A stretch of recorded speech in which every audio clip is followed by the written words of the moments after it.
review series of videos from Malaysia. I'm in the vibrant, cosmopolitan Kuala Lumpur. It's my second time here, the first since I began the YouTube channel. And my excitement level is, well, almost as high as the tropical humidity. From its early days as a scruffy tin mining settlement in the 1850s, Kuala Lumpur today is one of the world's fastest growing and most dynamic cities, a metropolis of more than 8 million people, just behind Singapore on lists of the most livable cities in Southeast Asia. I'm in KLCC Park, an example of that livability. It's an oasis in a sea of skyscrapers, trendy walking streets, and multi-level shopping centers. The twin towers you see are the Petronas Towers, the tallest twin towers on Earth, 88 stories each. And they aren't even the tallest structures in Kuala Lumpur. That distinction goes to Merdeka 118, the world's second tallest skyscraper, with its 118 floors. This is a country of great diversity. It's culture, ethnicity, religion, food, you name it. Although Malay is the official language, 50% of Malaysians speak English, with the percentage much higher in the cities, while 63% of the population is at least nominally Sunni Muslim. There's plenty of religious diversity as well, including 19% of the population who are Buddhists, 9% Christian, and 6% Hindu. Kuala Lumpur has two city centers, one that's called that, and the other, Bukit Bintang, which has become a de facto city center as a gigantic cluster for shopping and entertainment.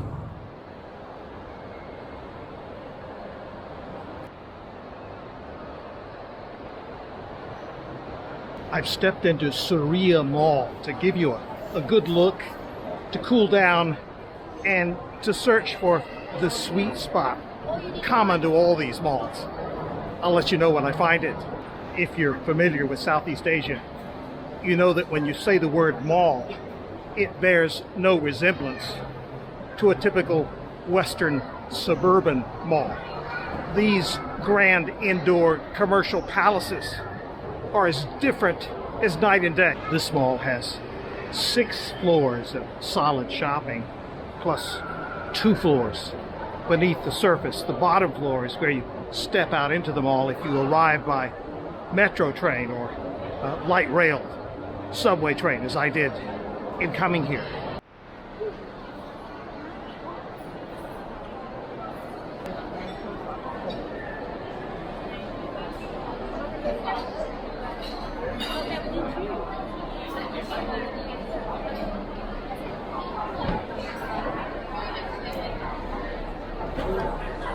That's got to be Madam Kwan, I guess. This is the top floor. It's commonly called, where I come from, the food court. But this is Malaysia. You don't just have food courts. You have bona fide restaurants. Some of them are very popular, obviously, judging from the lines.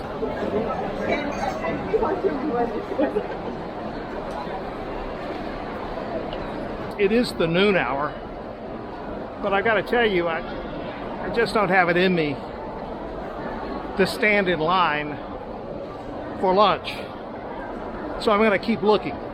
In walking around here, I've discovered that there's food on literally every floor, but I found a gigantic food court with almost every imaginable food here from Asia and elsewhere. I've chosen to stick with a Malaysian dish for lunch, which is nasi bangga telang, a spicy fried chicken with rice and a boiled egg and some beans and veggies, and it's delicious.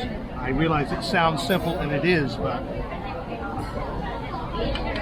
it's just really, really good. And I'm sorry I can't identify the spices on the chicken, but it's something special for me. It's distinctively Malaysian, served with a side of roasted peanuts and cucumber and a couple of other things, and all for 25 ringgit, which is about $5.50 US, which is just crazy town for a nice meal like this.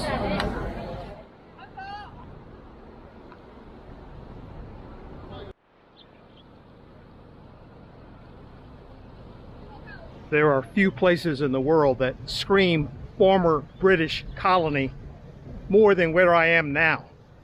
This is Merdeka Square, which means Independence Square. It was here on this former cricket green where in 1957 hundreds of thousands of Malaysians gathered to watch the lowering of the Union Jack from the flagpole you see behind me and the raising of the Malay Federation flag.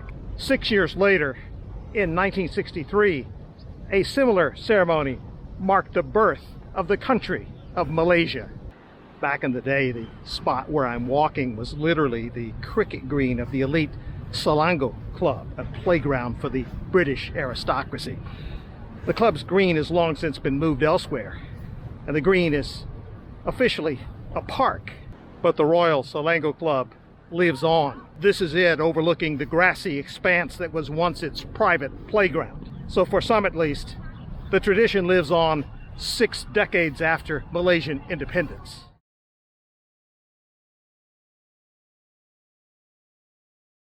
A marvelous building with the onion domes you see to one side is none other than the original British Colonial Office building. It still houses government agencies, including Malaysia's Tourism Development Office.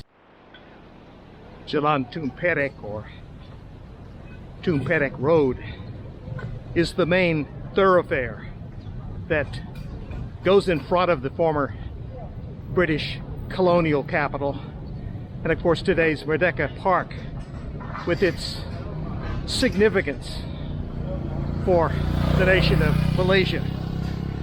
It's normally a very busy street, but this morning it's blocked off for festivities planned later in the day. Tents are being set up on either side of this broad avenue, and it's a very peaceful, calm atmosphere here.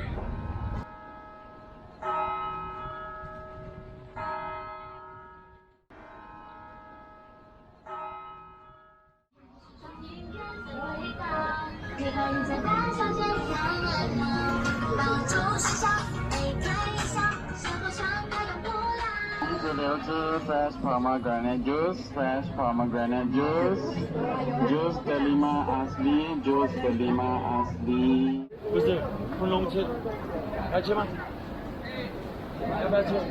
Every great Southeast Asia city has a Chinatown, each with its own distinguishing characteristics. The Chinese who came to Kuala Lumpur originally, beginning in roughly the 1850s, were mostly Cantonese and mostly men. They worked as coolies in the Malay Peninsula's tin mines. Of course, none of them sold Steph Curry t-shirts. This is Petaling Street, its main thoroughfare, which is a pedestrian mall by day and a night market by night. As the sun is not yet quite set, just a few hours ago, there would be essentially an empty street with stalls only on the sidewalks in front of storefronts, which are long and deep, with many of the same things sold in the street once the street flips. So it's an interesting phenomenon. It's not all on Petaling. There are cross streets that bisect it, and to tell you the truth, I enjoy the cross streets perhaps more than the main street, because there's a little more room to breathe.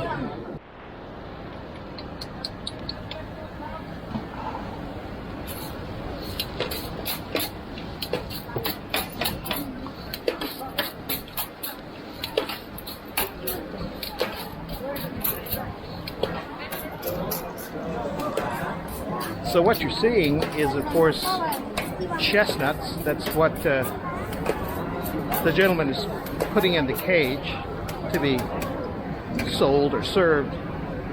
But the black stuff is what's so surprising. This mix that it's in.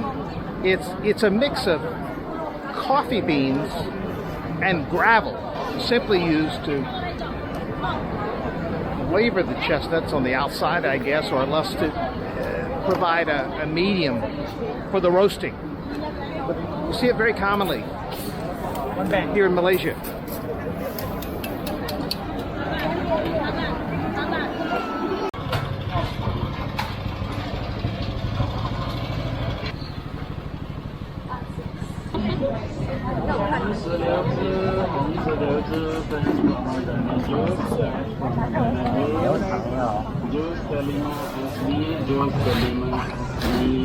Those strawberries really look good, and I see just on the other side of the table pomegranates.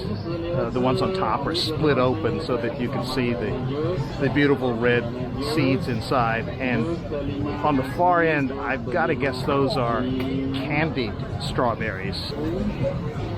Is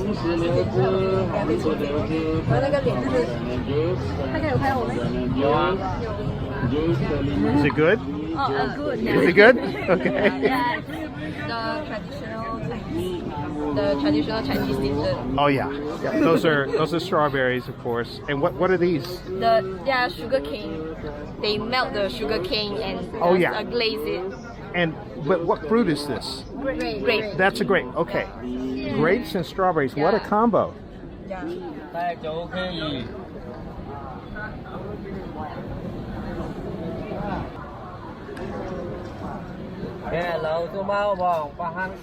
You love durian, don't you? Yeah, I love durian. I would think that he did.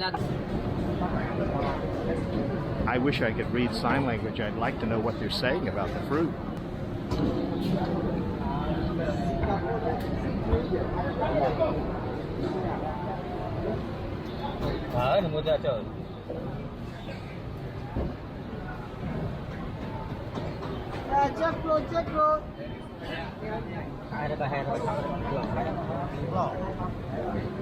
Okay, they're going to take that durian, and it's a big one, but I think the young woman said to slice it.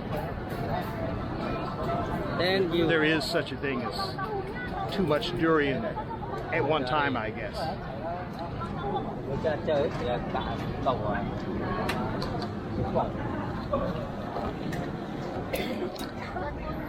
Everything is relaxed. The sun is faded, more or less cool. It's getting cooler. Very pleasurable to be out in Kuala Lumpur, in Chinatown.